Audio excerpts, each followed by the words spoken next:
Noodles ഉണ്ടാക്കാൻ സവാളയും ക്യാരറ്റും പിന്നെ പച്ചമുളക്. നൂഡിൽസ് ഞാനിതാ വേവിച്ച് വെച്ചിട്ടുണ്ട്. ഇതാ യപ്പി വെള്ളം ആവശ്യത്തിന് ഒഴിച്ചിട്ട് ഇത്തിരി വെള്ളം ആവശ്യത്തിന് ഒഴിച്ചിട്ട് ഇത്തിരി ഉപ്പും ഓയിലും കൂടി ഒഴിച്ചിട്ട് 2 മിനിറ്റ് ഒന്ന് വേവിച്ചെടുക്കാം. അപ്പം നല്ല അടിപൊളിയായിട്ട് കിട്ടും കേട്ടോ.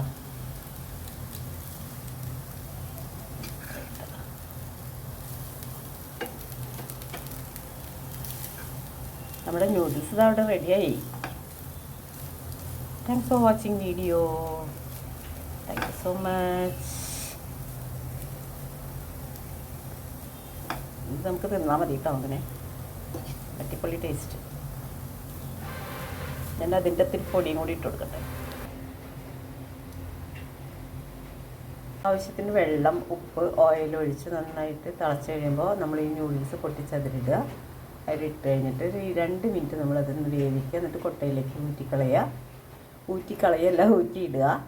എന്നിട്ട് ആ വെള്ളം പോകുമ്പോഴത്തേക്ക് നമുക്ക് സവാള, എന്ത് പച്ചക്കറി വേണമെങ്കിലും ഉപയോഗിക്കാം. ക്യാപ്സിക്കം, കോളിഫ്ലവർ, ക്യാരറ്റ് എന്ത് വേണമെങ്കിലും ഉപയോഗിക്കാം കേട്ടോ.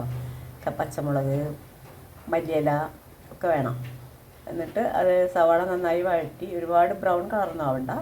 അപ്പോൾ നമ്മളിത് എന്ത് ചെയ്യണം, ഈ നൂഡിൽസ് വേവിച്ച് വെച്ചത് അതിലേക്ക് ഇട്ടിട്ട് അതിൻ്റെ ഒരു ഇതുണ്ടല്ലോ, ഒരു മസാലയും കൂടി ഉണ്ടല്ലോ, അത് ആദ്യം സവാള വഴറ്റുമ്പോൾ ഇട്ട് കൊടുക്കണേ. എല്ലാം കൂടി വഴറ്റി ഇട്ടിട്ട് നന്നായിട്ടങ്ങ് മിക്സ് ചെയ്ത് ഇങ്ങനെ ആക്കുമ്പോൾ നമ്മുടെ നൂഡിൽസ് റെഡി. ഇങ്ങനെ